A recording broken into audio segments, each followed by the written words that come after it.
Right, so I've been seeing this Zack Polanski guy popping up in my feed more and more recently. It's not just him, there's a bunch of other socialist YouTube channels that have been amplifying each other's messages and growing together as a result of that.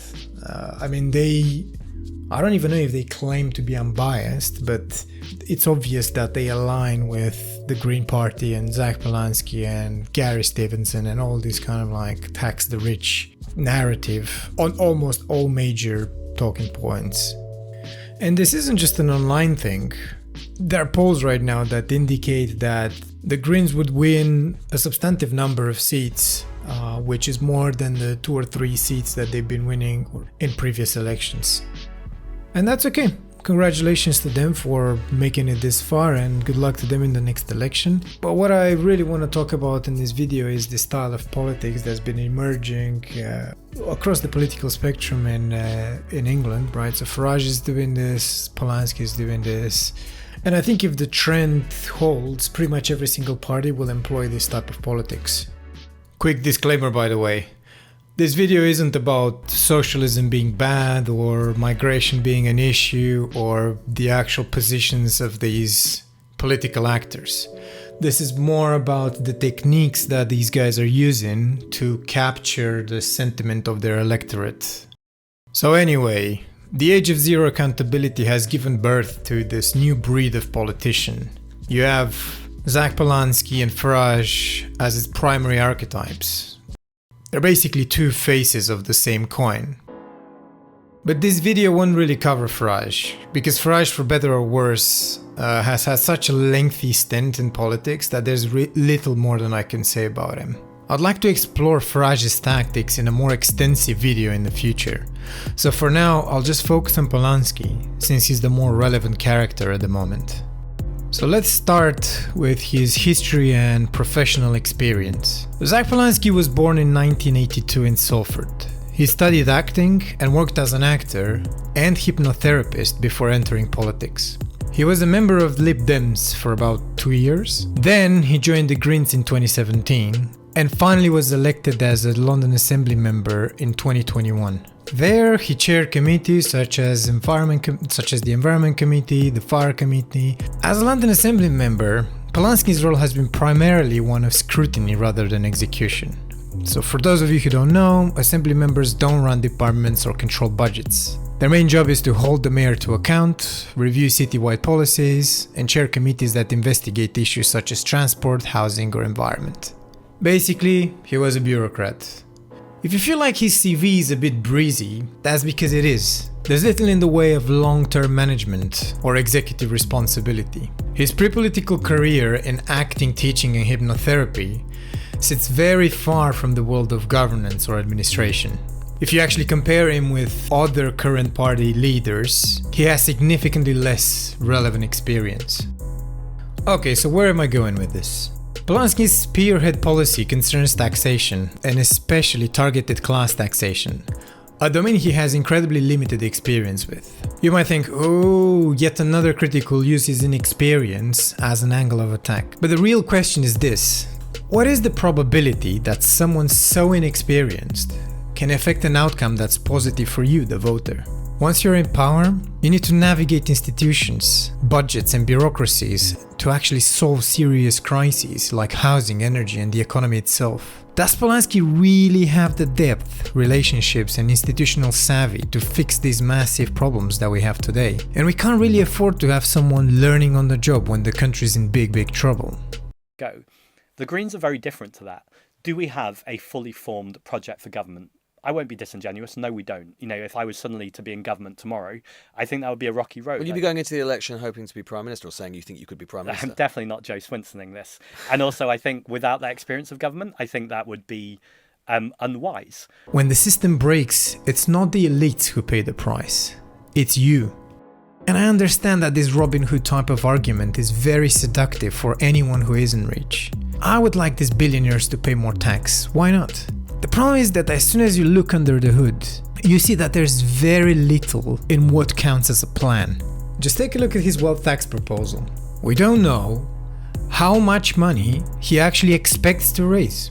Most estimates by economists put his wealth tax proposal at about 20 billion, which is arguably nothing compared to the 130 billion deficit that we have at the moment. We don't know how he plans to enforce a tax that's notoriously hard to collect. We don't know what the wider impact would be on the economy. And this is true for Farage, Polanski, Trump, Gary Stevenson.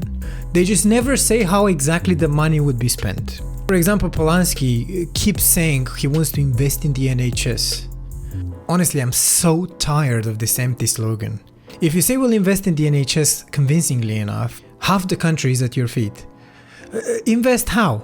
In what? In management reform, medical equipment, data systems? You're gonna increase the wages, labor costs? Where is the goddamn money going? 20 billion, by most estimates, would barely make a dent in the NHS budget. And the last one is that there are no measurable goals. There is no way to hold Polanski to account because he doesn't commit to anything. What's the return on investment on those 20 billion? Will it be 11 hours instead of 12 when you go to the A&E? Will it reduce the number of weeks it takes to see a GP? Honestly, how are you going to achieve all these things that you want to achieve if you don't know what your goal is? You don't know where you're going. And here's where journalists should step in and delve deeper into these topics, asking for receipts. For example, take a look at this exchange. Is basically you don't engage in the politics of trade-offs. You say it's all going to be fine. We just need to just approach politics in a completely different way and everything will be fine and we don't have to make those tough decisions. But sometimes in politics, if you were to get into government, there are those trade-offs which do exist. And you can say, well, we're going to reframe the tax system and rewire the tax system and so on. Maybe that will generate the extra revenue that you think. Maybe it won't. And if it doesn't, then you're back in what the Labour government position is at the moment, which is the hard yards of actually governing. Now this is a good start, but Polanski's response here shows that he barely considered the topic of trade-offs. It again reveals that this guy has no idea what being in power is like. I think the trade-offs are that I have to sit through interviews and make what people see as difficult arguments, but I see as very clear, coherent arguments where I'm backed by science, and I'm backed by history, by the way, too. His claim that trade-offs in power are just making people aware of things is frankly just childish. In any political system, there are going to be winners and losers. You have to solve problems that will inexorably hurt certain interest groups. I would not accept his answer at all. I would push harder with specifics. If you want this functional government, you need to reform the civil service. Labour are hiring into the state like there's no tomorrow. Are you prepared to lay off hundreds of people? You want a green transition, right? Are you prepared to face Shell, one of the biggest employers in the UK? It's so irritating that the journalist just doesn't push back on this and lets the conversation carry on. It's also incredibly easy to say, oh, we'll just take money from the billionaires and everything's gonna be okay. And the standard journalist response here is a token challenge. Ooh, but what happens if the billionaires leave? That's such a weak argument. Because Polanski and his base would probably celebrate that outcome. They consider this a success story. And Polanski is just being diplomatic. In reality, he doesn't give a damn if billionaires leave. Luckily, because he doesn't understand the consequences this exodus will have. And he doesn't understand the role high wealth individuals play in an economy. I would ask instead these two things. Number one, who exactly are these billionaires? Who are these people? Who are the corporations that you're planning to tax? I would have Polanski point his finger specifically at who he's talking about, because it's such a conveniently vague enemy. It's faceless, it's nameless, it's comfortably distant from everyone's daily life. That's why it works so well as a slogan. It feels righteous without being real. But the uncomfortable truth is that billionaires don't really vanish when you raise taxes. They will adapt, they will restructure, and they will pass the cost down the chain to consumers, to tenants, to employees. That extra 1% doesn't come out of their pockets. It will come out of your pockets. And second, the real issue here isn't billionaires leaving. There's no credible evidence that that's happening. It's incentives. Why would anyone invest in an economy that punishes success?